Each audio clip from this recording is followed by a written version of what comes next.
ನಮಸ್ಕಾರ ಸ್ನೇಹಿತರೆ, ನಾನು ಮಹಾನಟಿ ಅನ್ನೋ ಚಿತ್ರದ ಕಥೆಯನ್ನ ಹೇಳ್ತಾ ಇದ್ದೀನಿ. ಹೋಟೆಲ್ನ ರೂಮ್ ಫೋನಿಗೆ ಒಂದು ಕಾಲ್ ಬರುತ್ತೆ. ಆಗ ಒಂದು ಹುಡುಗ ಕಾಲ್ ರಿಸೀವ್ ಮಾಡ್ತಾನೆ. ಆ ಕಡೆಯಿಂದ ನಾನು ಡ್ರೈವರ್ ಮಾತಾಡ್ತಾ ಇರೋದು, ಅಮ್ಮನ್ ಫೋನ್ ಕೊಡು ಅಂತಾರೆ. ಆಗ ಆ ಹುಡುಗ ಅವ್ರ ಅಮ್ಮಂಗೆ ಹೇಳಕ್ ಹೋದಾಗ ಪ್ರಜ್ಞೆ ತಪ್ಪಿ ಮಲಗಿರ್ತಾರೆ. ನಂತರ ಅವ್ರನ್ನ ಆಸ್ಪತ್ರೆ ಕರ್ಕೊಂಡೋಗಿ ಅಡ್ಮಿಟ್ ಮಾಡ್ತಾರೆ. ಅಷ್ಟೊತ್ತಿಗಾಗ್ಲೇ ವಿಷಯ ಗೊತ್ತಾಗಿ ಅಲ್ಲಿ ಜನಸಾಗರವೇ ಸೇರಿರುತ್ತೆ. ಅಲ್ಲಿ ಮಾಧ್ಯಮದವರು ಬಂದಿರ್ತಾರೆ. ಆಗ ಜನಗಳೆಲ್ಲ ಸಾವಿತ್ರಮ್ಮ ಸಾವಿತ್ರಮ್ಮ ಎಂದು ದುಃಖದಿಂದ ಕೂಗ್ತಿರ್ತಾರೆ. ನರ್ಸ್ ಮತ್ತೆ ಡಾಕ್ಟರ್, ಯಾರೀ ಸಾವಿತ್ರಮ್ಮ ಅಂದ್ರು. ಸೀನ್ ಕಟ್ ಆಗುತ್ತೆ. ಮಧುರವಾಣಿ, ಇವರೊಬ್ರು ನ್ಯೂಸ್ ರಿಪೋರ್ಟರ್. ಮಧುರವಾಣಿಗೆ ಮದುವೆ ಮಾಡಲು ಮನೆಯಲ್ಲಿ ಒಬ್ಬ ಹುಡುಗನ್ ಕರ್ಸಿರ್ತಾರೆ. ವಾಣಿಗೆ ಮದುವೆಯಾಗೋಕೆ ಇಷ್ಟವಿರೋದಿಲ್ಲ. ವಾಣಿ ಹೊರಗಡೆ ಹೋಗುವಾಗ ಅವರಪ್ಪ ಎಲ್ಲಿಗೆ ಅಂತಾರೆ. ವಾಣಿ ಕೆಲ್ಸಕ್ಕೆ ಅಂದ್ರು. ಇನ್ನೇನು ಮದುವೆ ಆಗ್ತಿದ್ಯಲ್ಲ, ಕೆಲ್ಸಕ್ಕೆ ಯಾಕೆ? ಅಷ್ಟ್ರಲ್ಲಿ ಅವ್ರ ಅಮ್ಮ, ಇನ್ನು ಮದುವೆ ಆಗಿಲ್ವಲ್ಲ, ಕೆಲ್ಸಕ್ಕೆ ಹೋಗ್ಲಿ ಬಿಡಿ. ಅಪ್ಪ, ಕೆಲ್ಸಕ್ಕೆ ತುಂಬಾ ಲೇಟ್ ಆಯ್ತು, ಸ್ಕೂಟ್ರ್ ತಗೊಂಡೋಗ್ತೀನಿ. ಒಂದ್ ಕಿಕ್ ನ ಸ್ಟಾರ್ಟ್ ಆದ್ರೆ ತಗೊಂಡೋಗು. ಒಂದ್ ಕಿಕ್ ಅಲ್ಲಿ ಗಾಡಿ ಸ್ಟಾರ್ಟ್ ಆಗಿಲ್ಲ, ಎರಡನೇ ಕಿಕ್ಕಿಗೂ ಗಾಡಿ ಸ್ಟಾರ್ಟ್ ಆಗಲ್ಲ. ಆಗ ಬೇಜಾರ್ ಮಾಡ್ಕೊಂಡು ಬಸ್ನಲ್ಲಿ ಹೋಗುವಾಗ ಪಕ್ಕದ ಸೀಟಲ್ಲಿ ಕೂತ ಅಜ್ಜಿಗೆ ತನ್ನ ಕಥೆನ ಹೇಳ್ತಿರ್ತಾರೆ. ಆದ್ರೆ ಅವರಿಗೆ ಕಿವಿನೇ ಕೇಳಿಸ್ತಿರಲ್ಲ. ವಾಣಿಗೆ ಕೊನೆಯಲ್ಲಿ ಗೊತ್ತಾಗುತ್ತೆ. ವಾಣಿ ಆಫೀಸ್ ಬಂದು ಅಲ್ಲಿರೋ ದೇವ್ರ ಹತ್ರ ಇವತ್ತಾದ್ರೂ ನಂಗೊಂದು ಒಳ್ಳೆ ಕತೆ ಸಿಗ್ಲಿ ಅಂತ ಕೇಳ್ಕೊಂಡು ಕ್ಯಾಬಿನ್ ಒಳಗೆ ಹೋಗ್ತಾರೆ.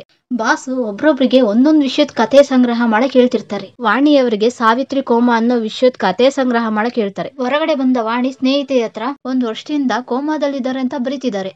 ನಾನ್ ಬರೆಯೋದಕ್ಕೆ ಇನ್ನೇನಿದೆ. ಅಷ್ಟರಲ್ಲೇ ಆಂಟೋನಿ ಬಂದು ಸಾವಿತ್ರಿ ಅವರ ಕತೆಗೆ ನನ್ನನ್ನೇ ಫೋಟೋಗ್ರಾಫರ್ ಆಗಿ ಆಯ್ಕೆ ಮಾಡಿದ್ದಾರೆ ಅಂದಾಗ ಆಗ ವಾಣಿ ಸ್ನೇಹಿತೆ ವಾಣಿಗೂ ಅದೇ ವಿಷಯದ ಬಗ್ಗೆ ಕಥೆ ಬರೆಯೋದಕ್ಕೆ ಹೇಳಿದ್ದಾರೆ. ಆಂಟೋನಿ, ನಾನು ಸಾವಿತ್ರಿ ಅವರ ಮನೆ ಹತ್ರಕ್ಕೆ ಹೋಗ್ತಾ ಇದ್ದೀನಿ, ಬನ್ನಿ ಇಬ್ರು ಒಟ್ಟಿಗೆ ಹೋಗೋಣ. ವಾಣಿ, ನಾನು ಬಸ್ನಲ್ಲೇ ಬರ್ತೀನಿ. ಸಾವಿತ್ರಿ ಅವರ ಮನೆ ಹತ್ರ ಪತ್ರಕರ್ತರು ಜೆಮಿನಿ ಗಣೇಶ್ ರವರನ್ನ ಇಂಟರ್ವ್ಯೂ ಮಾಡೋಕೋಸ್ಕರ ಕಾಯ್ತಾ ಇರ್ತಾರೆ. ಅಷ್ಟರಲ್ಲಿಗೆ ಆಂಟೋನಿ ಮತ್ತು ವಾಣಿ ಬಂದಿರ್ತಾರೆ. ಜೆಮಿನಿ ಗಣೇಶ್ ರವರು ಬಂದು, ಸಾವಿತ್ರಿ ಅವರು ಕೋಮಾಗೋಗಿ ಇವತ್ತಿಗೆ 1 ವರ್ಷ ಆಯ್ತು. ಇಂಡಿಯಾ ಮತ್ತು ವಿದೇಶದಿಂದ ಡಾಕ್ಟರ್ಗಳನ್ನ ಕರೆಸಿ ಒಳ್ಳೆ ಚಿಕಿತ್ಸೆ ಕೊಡಿಸ್ತಿದ್ದೀನಿ. ಎಲ್ಲಾ ಮತಗಳ ದೇವಸ್ಥಾನಗಳಲ್ಲೂ ಪೂಜೆ ಮಾಡಿಸ್ತಾ ಇದ್ದೀನಿ.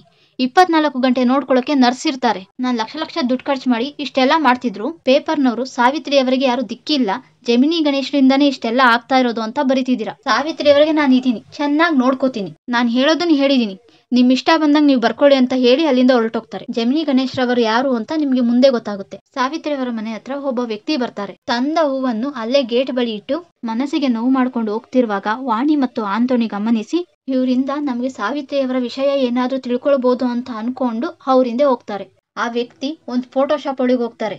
ಆ ಶಾಪ್ ಅವ್ರದ್ದೇ ಆಗಿರುತ್ತೆ. ವಾಣಿ ಮತ್ತು ಆಂಟೋನಿ ಬಂದಿದ್ದನ್ನ ಗಮನಿಸಿ, ಇವತ್ತು ಶಾಪ್ ಇಲ್ಲ, ನಾಳೆ ಬನ್ನಿ ಅಂತ ಹೇಳ್ತಾ ಇರುವಾಗ ವಾಣಿ, ನಾನ್ ನಿಮ್ಮನ್ನ ಸಾವಿತ್ರಿ ಮನೆ ಹತ್ರ ನೋಡ್ದೆ. ಆ ವ್ಯಕ್ತಿ ಕೋಪದಿಂದ, ನಂಗೆ ಸಾವಿತ್ರಿ ಗೊತ್ತಿಲ್ಲ, ಸಾವಿತ್ರಿ ಅವ್ರು ಮಾತ್ರ ಗೊತ್ತಿರೋದು. ವಾಣಿ, ತಪ್ಪಾಯ್ತು, ಸಾವಿತ್ರಿಯವರು ಅಂದ್ರು. ಆ ವ್ಯಕ್ತಿ, ದೊಡ್ಡೋರ್ಗೆ ಗೌರವ ಕೊಡಬೇಕು, ಸಾವಿತ್ರಿ ಅವರಿಗೆ ಅಂತಹ ದೊಡ್ಡೋರು ಗೌರವ ಕೊಡ್ತಾರೆ. ಸರಿ, ನೀವ್ಯಾರು ಅಂತ ಕೇಳಿದಾಗ ಆಂಟೋನಿ ಮತ್ತೆ ವಾಣಿ, ನಾವು ಪ್ರಜಾವಾಣಿ ಪತ್ರಿಕೆಯಿಂದ ಬಂದಿದ್ದೀವಿ ಸಾವಿತ್ರಿ ಅವ್ರ ಕತೆ ಬರೆಯೋದಕ್ಕೆ ಅಂತ ಹೇಳ್ತಿರುವಾಗ ಆ ವ್ಯಕ್ತಿ, ನಿಮ್ಗೇನ್ ಅರ್ಹತೆ ಇದೆ ಅಂತ ಕೇಳ್ತಾರೆ. ಆಗ ವಾಣಿ ಅವರು ಸಿನಿಮಾ ನಟಿ ಸಾವಿತ್ರಿ ಅವ್ರ ಬಗ್ಗೆ ಕತೆ ಬರೆಯೋದಕ್ಕೆ ಅರ್ಹತೆ ಬೇಕಾ ಅಂತ ಕೇಳಿದಾಗ ಆ ವ್ಯಕ್ತಿ, ಬೇಕು, ಅಮ್ಮನವ್ರ ಬಗ್ಗೆ ಕತೆ ಬರೆಯೋದಕ್ಕೆ ಅರ್ಹತೆ ಬೇಕು ಅಂತಾರೆ. 10 ರೂಪಾಯಿ ಇದ್ರು 1 ರೂಪಾಯಿ ದಾನ ಮಾಡಕ್ ಹಿಂದೆ ಮುಂದೆ ನೋಡೋ ಜನಗಳ ಮಧ್ಯೆ ತಮ್ಮ ಹತ್ರ ಏನು ಇಲ್ದಂತ ಟೈಮ್ ನಲ್ಲೇ ಅವ್ರಿಗೆ ಬಂದಂತಹ ಅವಾರ್ಡ್ಗಳನ್ನ ಮಾರಿ ಜನರಿಗೆ ಸಹಾಯ ಮಾಡ್ತಾ ಇದ್ರು. ಅಂತಹ ಒಳ್ಳೆ ಮನಸ್ಸಿರೋರ್ ಬಗ್ಗೆ ಬರೆಯೋದಕ್ಕೆ ಅರ್ಹತೆ ಬೇಕು.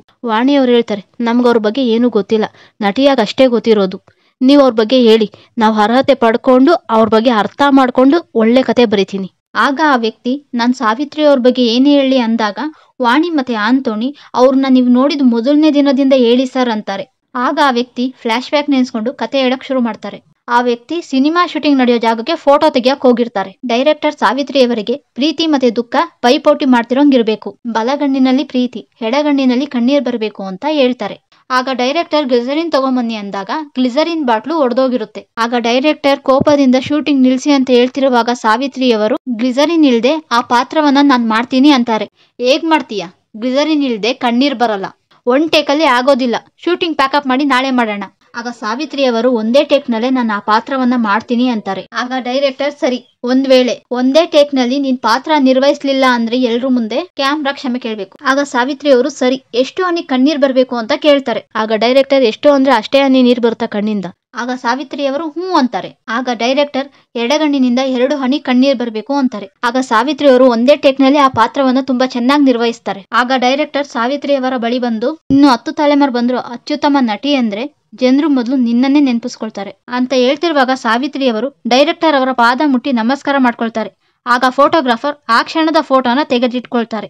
ಆಗ ಫ್ಲಾಶ್ ಬ್ಯಾಕ್ ನಿಂದ ಮೊದಲನೇ ಸ್ಟೋರಿಗೆ ಕತೆ ಬರುತ್ತೆ. ಆ ವ್ಯಕ್ತಿ ವಾಣಿಯವರಿಗೆ ಸಾವಿತ್ರಿ ಅವರ ಫೋಟೋ ಕೊಡ್ತಾ, ಸಾವಿತ್ರಮ್ಮ ಅವ್ರ ಬಗ್ಗೆ ನೀನಾದ್ರೂ ಮನ್ಸಿಟ್ಟು ಕತೆ ಬರಿಯಮ್ಮ. ವಾಣಿ ಆ ವ್ಯಕ್ತಿನ, ಕೊನೆಯದಾಗಿ ನೀವು ಸಾವಿತ್ರಿ ಅವ್ರನ್ನ ಯಾವಾಗ ನೋಡಿದ್ರಿ ಅಂತ ಕೇಳ್ತಾರೆ. ಆಗ ಆ ವ್ಯಕ್ತಿ, ಸಾವಿತ್ರಿ ಅವರು 1 ವರ್ಷದಿಂದ ನನ್ಗೊಂದು ಲೆಟರ್ ಬರ್ದಿದ್ರು, ಅದ್ರಲ್ಲಿ ನಿಮ್ಗೆ ಶುಭಾಶಯಗಳು, ನೀವು ತಾತ ಆಗ್ತಾ ಇರೋದಕ್ಕೆ. ನಾನು ಆದಷ್ಟು ಬೇಗ ಬಂದು ನಿಮ್ಮನ್ನ ನಿಮ್ಮ ಮೊಮ್ಮಗನ ನೋಡ್ತೀನಿ. ಒಂದ್ಸತಿ ಶಂಕರಯ್ಯನ್ ನೋಡಿ ಸತೀಶ್ಗೂ ತೋರ್ಸ್ಕೊಂಬತ್ತೀನಿ. ಎಲ್ಲ ಆ ಶಂಕರಯ್ಯ ನೋಡ್ಕೋತಾನೆ ಅಂತ ಕಾಗದದಲ್ಲಿ ಬರ್ದಿರುತ್ತೆ. ವಾಣಿ ಶಂಕರಯ್ಯ ಯಾರು ಅಂತ ಕೇಳಿದಾಗ ಆ ವ್ಯಕ್ತಿ ಗೊತ್ತಿಲ್ಲ ಅಂತಾರೆ. ಆಂಟೋನಿ ಮತ್ತೆ ವಾಣಿ ಟೀ ಅಂಗಡಿ ಹತ್ರ ಕೂತು ಯಾರೀ ಶಂಕರಯ್ಯ ಅಂತ ಯೋಚನೆ ಮಾಡ್ತಿರ್ತಾರೆ. ನಂತರ ವಾಣಿ ಸಾವಿತ್ರಿ ಅವ್ರ ಮನೆಗೆ ಬರ್ತಾರೆ. ಸಾವಿತ್ರಿ ಅವ್ರ ಮಗ ವಾಣಿನ ನೋಡಿ ಕೂಕೋತಾನೆ. ಆಗ ವಾಣಿ ಸುಮ್ನಿರು, ಕೂಕೋಬೇಡ ಅಂತಾರೆ. ಆಗ ಆ ಹುಡುಗ ಯಾರ್ ನೀವು ಅಂತ ಕೇಳ್ತಾನೆ. ಆಗ ವಾಣಿ ನೀವು ಬೆಂಗಳೂರಿಗೆ ಹೋದಾಗ ಶಂಕರಯ್ಯನ್ ನೋಡಿದ್ರಾ ಅಂತ ಕೇಳ್ತಾಳೆ. ಆ ಹುಡುಗ ಇಲ್ಲ ಅಂತಾನೆ. ಅಷ್ಟರಲ್ಲಿ ಅಲ್ಲಿಗೆ ಸಾವಿತ್ರಿ ಅವರನ್ನು ನೋಡ್ಕೊಳ್ತಿದ್ದಂತಹ ಆಯಾ ಬಂದು ಯಾರ್ ನೀನು ಅಂತಾರೆ. ಆಗ ವಾಣಿ ನಾನ್ ಜರ್ನಲಿಸ್ಟ್ ಅಂತಾರೆ. ಜರ್ನಲಿಸ್ಟ್ ಆದ್ರೆ ಹೇಳ್ದೆ ಕೇಳ್ದೆ ಒಳಗ್ ಬಂದ್ಬಿಡೋದಾ ಅಂತ ಬೈದು ಹೊರಗ್ ಕಳಿಸ್ತಾರೆ. ಅಷ್ಟ್ರಲ್ಲಿ ಅಲ್ಲಿಗೆ ಸಾವಿತ್ರಿ ಅವ್ರ ದೊಡ್ಡಮ್ಮ ಬರ್ತಾರೆ. ಆಗ ಸಾವಿತ್ರಿ ಅವ್ರ ಮಗ ಅಮ್ಮ ನೋಡು ಅಜ್ಜಿ ಬಂದಿದ್ದಾರೆ ಅಂತಾನೆ. ಅಜ್ಜಿ ಅಮ್ಮ ಮಾತಾಡಲ್ಲ, ಆದ್ರೂ ನಾವ್ ಹೇಳೋದೆಲ್ಲ ಅರ್ಥ ಆಗುತ್ತಂತೆ. ಅಜ್ಜಿ ಅಮ್ಮ ನನ್ನ ವಯಸ್ಸಿನಲ್ಲಿದ್ದಾಗ ಹೇಗಿದ್ರು ಅಂತ ಹೇಳಜ್ಜಿ ಅಂತ ಅಂತಾನೆ. ನಾನು ನಿನ್ನಮ್ಮನ ನೋಡಿದಾಗ ನಿಂಗಿಂತ ಚಿಕ್ಕವಳು, ಅವಳ ಕಥೆನ ಹೇಳ್ತೀನಿ ಕೇಳಿಸ್ಕೊ. ಸಾವಿತ್ರಿ ನೀನು ಕೇಳಿಸ್ಕೊಮ್ಮ ಅಂತ ಹೇಳಿ ಕಥೆ ಶುರು ಮಾಡ್ತಾರೆ. ಸೀನ್ ಕಟ್ ಆಗುತ್ತೆ. ವಿಧವೆಯಾದಂತ ಸಾವಿತ್ರಿ ಅವರಮ್ಮ ಪುಟ್ಟ ಹುಡುಗಿ ಸಾವಿತ್ರಿನ ಕರ್ಕೊಂಡು ಅವ್ರ ಅಕ್ಕನ ಮನೆಗೆ ಹೋಗಿ ಸಹಾಯ ಕೇಳ್ತಾರೆ. ಆಗ ಅವ್ರ ಗಂಡ ನಾನ್ ಮಾಡ್ತಾ ಇರೋದೇ ಡ್ರೈವರ್ ಕೆಲಸ, ಎಲ್ರೂ ಹೇಗ್ ಸಾಕೋದು ಅಂದಾಗ ಆಗ ಅವ್ರ ಹೆಂಡತಿ ನಮಗೂ ಮಕ್ಳಿಲ್ಲ, ಆ ಮಗು ಮನೆಯೆಲ್ಲ ಓಡಾಡ್ಕೊಂಡಿದ್ರೆ ನಮಗೂ ಸಮಾಧಾನ ಇರ್ಲಿ ಬಿಡಿ ಅಂತಾರೆ. ನಂತರ ಸಾವಿತ್ರಿನ ಕರ್ಕೊಂಡು ಅವ್ರ ಅಮ್ಮ ಮತ್ತೆ ದೊಡ್ಡಮ್ಮ ದೇವಸ್ಥಾನಕ್ಕೆ ಹೋಗ್ತಾರೆ. ಸಾವಿತ್ರಿಗೆ ದೇವಸ್ಥಾನದಲ್ಲಿ ತನ್ನದೇ ವಯಸ್ಸಿನ ಹುಡುಗಿ ಪರಿಚಯ ಆಗ್ತಾಳೆ. ಆ ಹುಡುಗಿ ಅವ್ರ ಅಪ್ಪನ ಜೊತೆ ಇರೋದನ್ನ ನೋಡಿ ಸಾವಿತ್ರಿ ಅವ್ರ ಅಮ್ಮನ ಹತ್ರ ಬಂದು ನಮ್ಮಪ್ಪ ಸಣ್ಣಕ್ಕಿದ್ರ ದಪ್ಪಕ್ಕಿದ್ರ ಮೀಸೆ ಇತ್ತ ಅಂತ ಕೇಳ್ತಾಳೆ.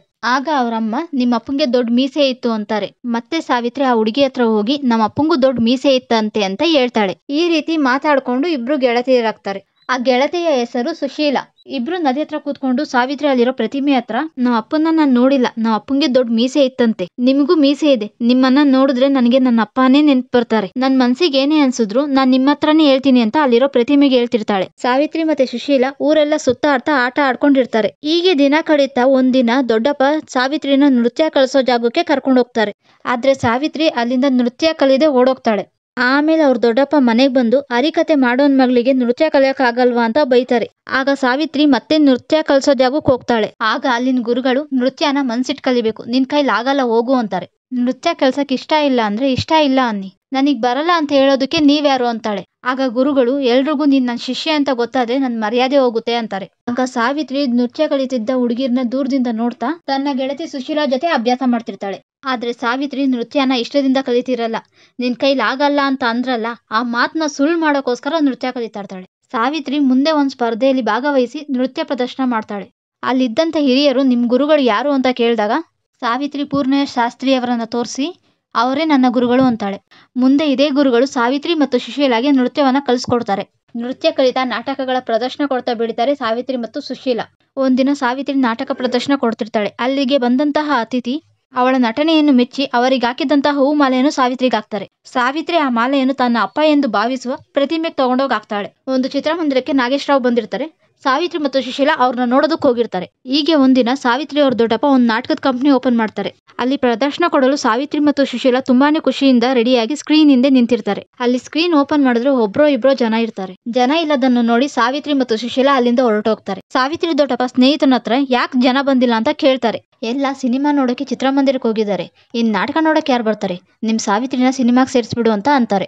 ಸಾವಿತ್ರಿ ದೊಡ್ಡಪ್ಪ ಸಾವಿತ್ರಿನ ದೊಡ್ಡ ಸಿನಿಮಾ ನಟಿ ಮಾಡಬೇಕು ಅಂತ ಮದ್ರಾಸ್ ಕರ್ಕೊಂಬರ್ತಾರೆ.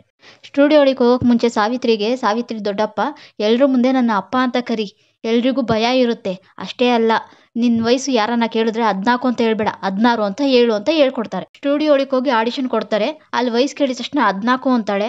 ಅದಕ್ಕೆ ರಿಜೆಕ್ಟ್ ಮಾಡಿ ವಾಪಸ್ ಕಳಿಸ್ತಾರೆ. ಇನ್ನೊಂದು ಸ್ಟುಡಿಯೋಗೆ ಆಡಿಷನ್ಗೆ ಹೋಗ್ತಾರೆ. ಅಲ್ಲೊಬ್ಬ ವ್ಯಕ್ತಿ ಆಡಿಷನ್ ಮುಗ್ದೋಗಿದೆ ಹೋಗಿ ಅಂತಾರೆ. ಅಲ್ಲಿ ಕ್ಯಾಮ್ರಾದಲ್ಲಿ ಸಾವಿತ್ರಿ ಅವ್ರನ್ನ ಗಮನಿಸಿದ ವ್ಯಕ್ತಿ ತಮಿಳ್ ಬರಲ್ವಾ ಅಂತ ಕೇಳಿ ಭಾಷೆ ಬರ್ದಿದ್ರೆ ಏನಂತೆ, ಈ ಕಣ್ಣೇ ಎಲ್ಲಾ ಭಾಷೆ ಮಾತಾಡುತ್ತೆ, ಏನ್ ನಿನ್ ಹೆಸರು ಅಂತ ಕೇಳಿದಾಗ ನನ್ನ ಹೆಸರು ಸಾವಿತ್ರಿ ಅಂತಾಳೆ. ಆಗ ಆ ವ್ಯಕ್ತಿ ಹೇಳ್ತಾರೆ ನಿನ್ ಮುಂದೆ ದೊಡ್ಡ ನಟಿ ಆಗ್ತೀಯಾ ಅಂತ. ಆಗ ಸಾವಿತ್ರಿ ಅವ್ರ ದೊಡ್ಡಪ್ಪ ಎಲ್ರಿಗೂ ನಾನು ಅದನ್ನೇ ಹೇಳ್ತಾ ಇದ್ದೀನಿ ಅಂತಾರೆ.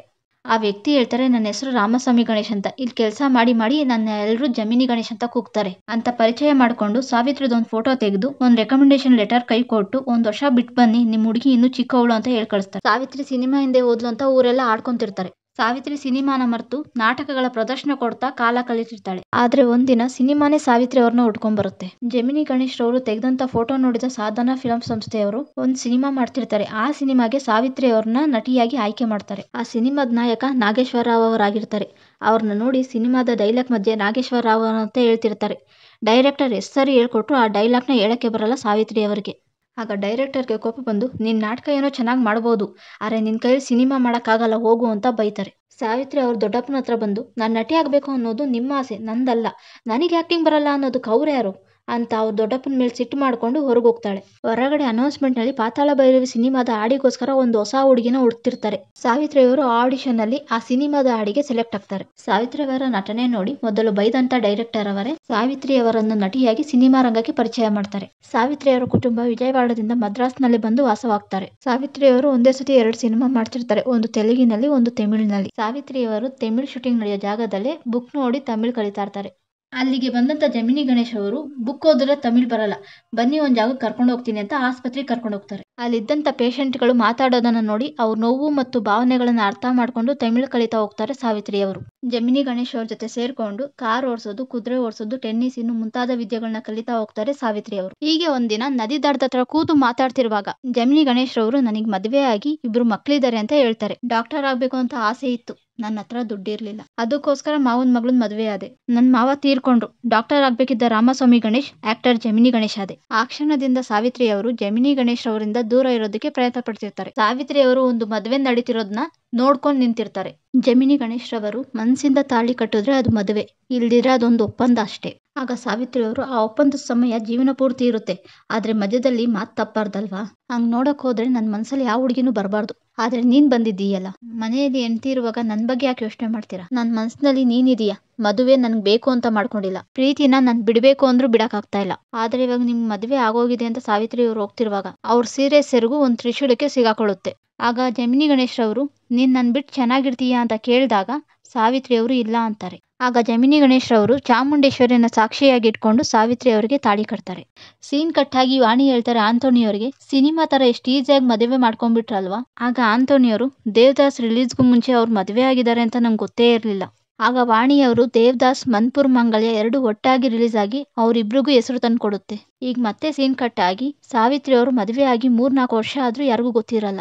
ಆದ್ರೆ ಒಂದಿನ ಜಮಿನಿ ಗಣೇಶ್ ಅವರು ಬರೆದ ಒಂದು ಪತ್ರ ಸಾವಿತ್ರಿ ಅವರ ದೊಡ್ಡಪ್ಪ ಕೈಗೆ ಸಿಕ್ಕಿ ಸಾವಿತ್ರಿ ಅವರು ಮದುವೆ ಆಗಿರೋ ವಿಷಯ ಕುಟುಂಬಕ್ಕೆ ಗೊತ್ತಾಗುತ್ತೆ. ಆಗ ಸಾವಿತ್ರಿ ಅವ್ರ ದೊಡ್ಡಪ್ಪ, ನಿನ್ಗೆ ಮದುವೆ ಮಾಡ್ಕೊಳಕ್ ಇಷ್ಟ ಇದ್ದಿದ್ರೆ ನನಗೆ ಹೇಳ್ಬೇಕಿತ್ತು, ನಾನು ಒಳ್ಳೆ ಹುಡುಗನ್ ನೋಡಿ ಮದುವೆ ಮಾಡ್ತಿದ್ದೆ, ಆದ್ರೆ ಈಗಾಗ್ಲೇ ಮದುವೆ ಆಗಿರೋನ್ನ ನೀನ್ ಮದುವೆ ಆಗಿದೀಯಾ, ನಿನ್ನ ನಟಿ ಮಾಡೋಕ್ಕೋಸ್ಕರ ನಾನು ಎಷ್ಟು ಕಷ್ಟಪಟ್ಟಿದ್ದೀನಿ. ಆಗ ಸಾವಿತ್ರಿ ಅವರು ನಾನು ಸಂಪಾದನೆ ಮಾಡಿರೋದನ್ನ ನೀವೇ ತಗೊಂಡು ನನ್ನ ಬಾಳಕ್ ಬಿಡಿ ಅಂತಾರೆ. ಆಗ ಅವ್ರ ದೊಡ್ಡಪ್ಪ ಅಲ್ಲಿಂದ ಹೊರಟೋಗ್ತಾರೆ. ಆಮೇಲೆ ಸಾವಿತ್ರಿ ಅವರ ಮದುವೆ ವಿಷಯ ಜನಗಳು ಗೊತ್ತಾಗುತ್ತೆ. ಒಂದಿನ ಸಾವಿತ್ರಿ ಅವರು ಜಮಿನಿ ಗಣೇಶ್ ಅವ್ರ ಜೊತೆಗೆ ಹೊರಗಡೆ ಸುತ್ತಾಡ್ಕೊಂಡ್ ಬರಕ್ ಹೋಗ್ತಾರೆ. ಅವ್ರನ್ನ ನೋಡಿದ ಜನಗಳು, ನೋಡ್ ಮನೇಲಿ ಮದುವೆ ಆಗಿರೋ ಹೆಂಡತಿ ಇಟ್ಕೊಂಡು ಇನ್ನೊಬ್ರು ಜೊತೆಗೆ ಹಿಂಗ್ ಓಡಾಡ್ತಿದ್ದಾರೆ ಅಂತ ಕೆಟ್ಟದಾಗ ಮಾತಾಡ್ತಾರೆ. ಅದನ್ನ ಕೇಳಿಸ್ಕೊಂಡ ಜಮಿನಿ ಗಣೇಶ್ ರವರು ಗಾಡಿ ಮೇಲತ್ತಿ ಎಲ್ರಿಗೂ ಕೇಳಿಸೋ ಹಾಗೆ ಸಾವಿತ್ರಿ ಅವರನ್ನ ತೋರಿಸಿ ನಾನು ಮನಸಾರೆ ಇಷ್ಟಪಟ್ಟು ಮದುವೆಯಾದ ಮಿಸಸ್ ಸಾವಿತ್ರಿ ಗಣೇಶ್ ಅಂತ ಜನಗಳಿಗೆ ಪರಿಚಯ ಮಾಡ್ಕೊಡ್ತಾರೆ. ಸಾವಿತ್ರಿ ಅವ್ರ ಮನೆಗೆ ಅವ್ರ ಗುರುಗಳು ಬಂದು ಹೇಗ್ ನಡೀತಿದೆ ನಿಮ್ ಸಂಸಾರ ಅಂತ ಕೇಳ್ತಾರೆ. ನಮ್ ಸಂಸಾರ ತುಂಬಾ ಚೆನ್ನಾಗಿ ನಡ್ಕೊಂಡು ಹೋಗ್ತಿದೆ, ಇಷ್ಟೇ ಸಾಕು ನಂಗೆ ಅಂತಾರೆ. ಆಗ ಅವ್ರ ಗುರುಗಳು, ನಮ್ ಕಂಪ್ನಿ ಒಂದ್ ಸಿನಿಮಾ ಮಾಡ್ತಿದೆ, KV ರೆಡ್ಡಿ ಅವರು ಆ ಪಾತ್ರಕ್ಕೆ ನೀನೇ ಬೇಕು ಅಂತಿದ್ದಾರೆ. ಆಗ ಸಾವಿತ್ರಿ ಅವರು ನನ್ ಬೇಡ ಬಿಡಿ ಗುರುಗಳೇ ಅಂತಾರೆ. ಆಗ ಅವ್ರ ಗುರುಗಳು, ನೀನು ಸಿನಿಮಾ ಮಾಡ್ಬೇಕು ಅಂದಾಗ ಸಿನಿಮಾ ರಂಗ ನಿನ್ ಕೈ ಹಿಡ್ದಿದೆ, ಆದ್ರೆ ಸಿನಿಮಾಗೆ ಇವಾಗ ನೀನೇ ಬೇಕು. ಆಗ ಸಾವಿತ್ರಿ ಅವರು ಆ ಸಿನಿಮಾನ ಒಪ್ಕೊಂಡು ಮಾಡ್ತಾರೆ. ಆ ಚಿತ್ರದ ಹೆಸರು ಮಾಯಾ ಬಜಾರ್. ಸಿನಿಮಾ ರಂಗದಲ್ಲಿ ಅತ್ಯುತ್ತಮ ನಟಿಯಾಗಿ ಒಂದರ ನಂತರ ಒಂದು ಸಿನಿಮಾ ಮಾಡ್ತಾ ಬೆಳಿತಾರೆ. ಒಂದ್ ದೊಡ್ಡ ಮನೆ ಕೂಡ ಕಟ್ತಾರೆ. ಸಿನಿಮಾ ಸೆಟ್ ಅಲ್ಲಿ ಇರೋರ್ಗೆಲ್ಲ ಒಳ್ಳೆ ಊಟದ ವ್ಯವಸ್ಥೆ ಮಾಡ್ತಿರ್ತಾರೆ. ಸಾವಿತ್ರಿ ಅವ್ರನ್ನ ನೋಡಕ್ ಬರೋ ಅಭಿಮಾನಿಗಳದೊಬ್ರು, ನಾನ್ ನಿಮ್ಮ ಹತ್ರನೇ ಕೆಲಸ ಮಾಡ್ಕೊಂಡು ಇರ್ತೀನಿ ಅಂದಿದ್ದಕ್ಕೆ ಸಾವಿತ್ರಿ ಅವರು ಸರಿ ಅಂತಾರೆ. ಸಾವಿತ್ರಿ ಅವರು ಯಾರೇ ಸಹಾಯ ಕೇಳಿದ್ರು ಇಲ್ಲ ಅಂದಿರ ಸಹಾಯ ಮಾಡ್ತಿರ್ತಾರೆ. ಅವ್ರಿಗೊಂದು ಹೆಣ್ಣು ಮಗು ಆಗುತ್ತೆ. ಆ ಮಗುಗೆ ವಿಜಯ ಚಾಮುಂಡೇಶ್ವರಿ ಅಂತ ಹೆಸರಿಡ್ತಾರೆ. ತನ್ನ ಹತ್ರ ಕೆಲಸ ಮಾಡೋ ಕೆಲ್ಸಗಾರರಿಗೆಲ್ಲ 2 ತಿಂಗಳು ಬೋನಸ್ ಕೊಡ್ತಾರೆ. ಅಷ್ಟೇ ಅಲ್ಲದೆ ಆರ್ಮಿಗೂ ಸಹಾಯ ಮಾಡ್ತಾರೆ. ಸಾವಿತ್ರಿ ಅವರಿಗೆ ಮತ್ತೆ ಸಿನಿಮಾ ಆಫರ್ ಬರುತ್ತೆ. ಆದ್ರೆ ಜಮಿನಿ ಗಣೇಶ್ ಅವ್ರ ಜೊತೆ ಅಲ್ಲ, ಬೇರೆ ನಟರ ಜೊತೆಗೆ ಸಿನಿಮಾಗಳನ್ನ ಮಾಡಿ ಸಕ್ಸಸ್ ಪಡಿತಾರೆ ಸಾವಿತ್ರಿ ಅವರು. ನಂತರ ಸಾವಿತ್ರಿ ಅವರಿಗೆ ಒಂದು ಗಂಡು ಮಗು ಆಗುತ್ತೆ. ಸಾವಿತ್ರಿ ಅವರು ತೆಲುಗು ಮೂಗ ಮನಸ್ಸು ಸಿನಿಮಾನ ತಮಿಳಿನಲ್ಲಿ ಮಾಡೋಕ್ಕೋಸ್ಕರ ಅದರ ಹಕ್ಕನ್ನು ತಗೊಂಡಿರ್ತಾರೆ.